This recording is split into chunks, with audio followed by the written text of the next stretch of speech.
பொன்முடி நீங்க ஆர்ப்பாட்டத்தினுடைய வாசகத்தெல்லாம் நீங்க கேட்டிருப்பீங்க.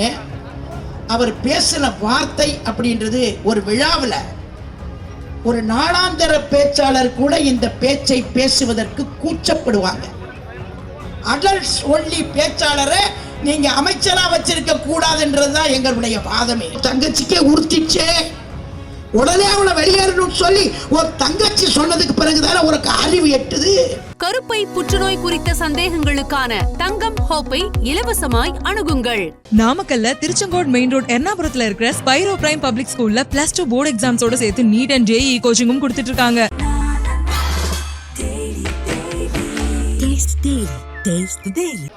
இந்த ஆர்ப்பாட்டம் முதல்ல எதுக்கு நடத்துறோம் அப்படின்றத நீங்க தெரிஞ்சுக்கணும். பொன்முடி நீங்க ஆர்ப்பாட்டத்தினுடைய வாசகத்தெல்லாம் நீங்க கேட்டிருப்பீங்க. அவர் பேசின வார்த்தை அப்படின்றது ஒரு விழாவில் ஒரு நாளாந்தர பேச்சாளர் கூட இந்த பேச்சை பேசுவதற்கு கூச்சப்படுவாங்க. பெண்கள் மத்தியில பேசக்கூடிய வார்த்தைய ரொம்ப தாழ்வான முறையில் ஆபாச பேச்சாளர் தான் அவரு. ஆபாச பேச்சாளர், அடல்ட்ஸ் ஒன்லி பேச்சாளரை நீங்க அமைச்சரா வச்சிருக்க கூடாதுன்றதுதான் எங்களுடைய வாதமே. இன்னைக்கு இந்த ஆர்ப்பாட்டமே அதுக்கு தான். அடல்ட்ஸ் ஒன்லி பேச்சாளர் தான் பொன்முடி. அந்த அடல்ட்ஸ் ஒன்லி பேச்சாளரை போய் அமைச்சரா வச்சிருந்தீங்கன்னா இந்த நாட்டில் இருக்கக்கூடிய தாய்மார்கள் மன்னிப்பாங்களா ஸ்டாலினை? மன்னிப்பாங்களா ஸ்டாலினை? அவர் மன்னிப்பு கேட்டாரோன்னே நாங்க விட்டுறணுமா? அதே நேரத்தில் நாங்க திருப்பி எங்க கட்சியில் இருக்கக்கூடிய பெண்களோ ஆண்களோ அவங்க குடும்பத்து பெண்களை நாங்க பேசி இருந்தா நீங்க விட்டுருப்பீங்களா? இந்நேரம் விட்டுருப்பீங்களா? தமிழ்நாட்டிலே இருக்கிற ஒரு சமுதாயத்தை சார்ந்த பெண்களை, ஒரு சமுதாயத்தை சார்ந்த பெண்களை, இந்து சமுதாயத்தை சார்ந்த பெண்களை ரொம்ப கேவலமா அந்த வார்த்தையை சொல்லக்கூட நாக்கு கூசுகிறது.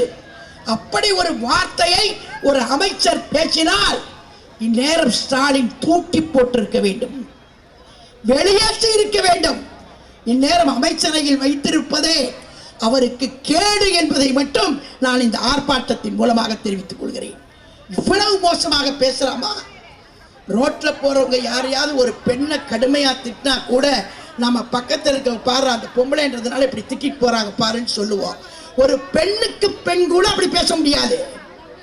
ஒரு பெண்ணுக்கு பெண் கூட அப்படி ஒரு ஆபாச வார்த்தையை சொல்லி திட்ட முடியாது. அந்த வார்த்தையை ஒரு அமைச்சராக இருக்கிற பொன்முடி கேவலமாக இந்த நாட்டிலே இருக்கிற பெண்களை பற்றி அவர் பேசியிருக்கிறார் என்று சொன்னால் அவர் ஆட்சியிலே இருக்கலாமா? அமைச்சராக நீடிக்கலாமா? நான் ஸ்டாலினை பார்த்து கேட்கிறேன். வாக்காளர்களிலேயே அதிக வாக்காளர்கள் பெண் வாக்காளர்கள் தான். அதிக வாக்காளர்கள். அந்த பெண் வாக்காளர்கள் ஓட்டு போட்டுத்தான் நீங்கள் உள்ளே உட்கார்ந்திருக்கிறீர்கள். அந்த பெண்களை ஒருவன் கேவலமாக பேசி இருக்கிறான். இந்நேரம் MK ஸ்டாலின் அவர்கள் தூக்கி தெருவிலே போட்டிருக்க வேண்டாமா? தெருவிலே போட்டிருக்க வேண்டாமா? ஒரு தங்கச்சிக்கே உறுத்திச்சே, உடனே அவளை வெளியேறணும்னு சொல்லி ஒரு தங்கச்சி சொன்னதுக்கு பிறகுதானே உனக்கு அறிவு எட்டுது. அது வரைக்கும் அறிவு எட்டலையே. அவ பேசி வந்துருச்சு டிவியில, அவ பேசி வந்துருச்சு வாட்ஸ்அப்ல. ஆனா உன் தங்கச்சி சொன்னதுக்கு பிறகுதான் ஓ இவன் தப்பு பண்ணியிருக்கான். அது வரைக்கும் நிதானத்திலேயே இல்லை. இதை சொன்னதுக்கு பிறகுதான் நிதானத்தோடு விழிச்சு பார்த்து கட்சி பொறுப்பில் இருந்து நீக்கி அவரை மன்னிப்பு கேட்க சொல்லிட்டாங்களாம். மன்னிப்பு கேட்டா சரியா போயிடுச்சா? பெண்கள் மீது பட்ட களங்கம் தீர்ந்துருமா? தாய்மார்கள் மீது பட்ட களங்கம் தீர்ந்துருமா? தீராது. அதனால MK ஸ்டாலின் அவர்களே, நீங்க பொன்முடியை அமைச்சர் பதவியிலே இருந்து தூக்கி எறியாவிட்டால் அண்ணன் எடப்பாடியாரின் ஆணையை பெற்று தமிழ்நாடு பூராவுமே பெண்களை திரட்டி நாங்கள் ஆர்ப்பாட்டம் தொடர்ந்து செய்து கொண்டே இருப்போம்.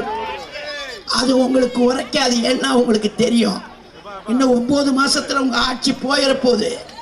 அவ்வளவுதான், முடிஞ்சு போச்சு. அதனால இப்படியே வச்சு ஓட்டிடலாம் அப்படின்னு நினைக்காதீங்க. ஒழுங்கா இப்பவே நீங்க வெளியே போக சொல்லிட்டீங்கன்னா தப்பிச்சிங்க. அண்ணன் எடப்பாடியார் முதலமைச்சராக வந்தவுடன் நடப்பதே வேறு.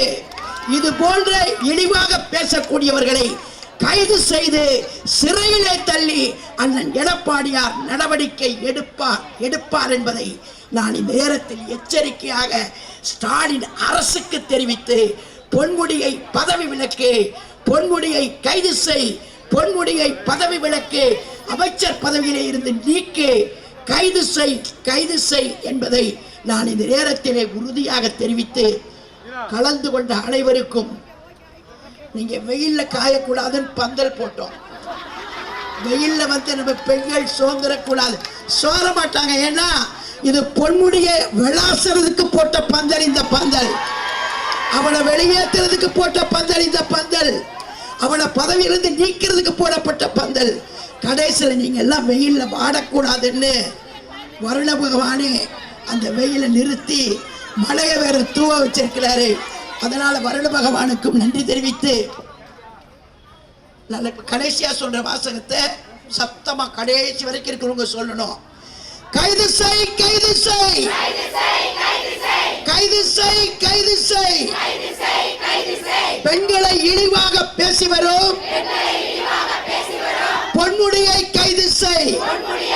கருப்பை புற்றுநோய் குறித்த சந்தேகங்களுக்கான தங்கம் ஹோப்பை இலவசமாய் அணுகுங்கள். நாமக்கல்ல திருச்செங்கோடு மெயின் ரோட் எர்ணாபுரத்துல இருக்கிற ஸ்பைரோ பிரைம் பப்ளிக் ஸ்கூல்ல +2 போர்டு எக்ஸாம்ஸோட சேர்த்து நீட் அண்ட் JEE கோச்சிங்கும் கொடுத்துட்டு இருக்காங்க. Taste the daily.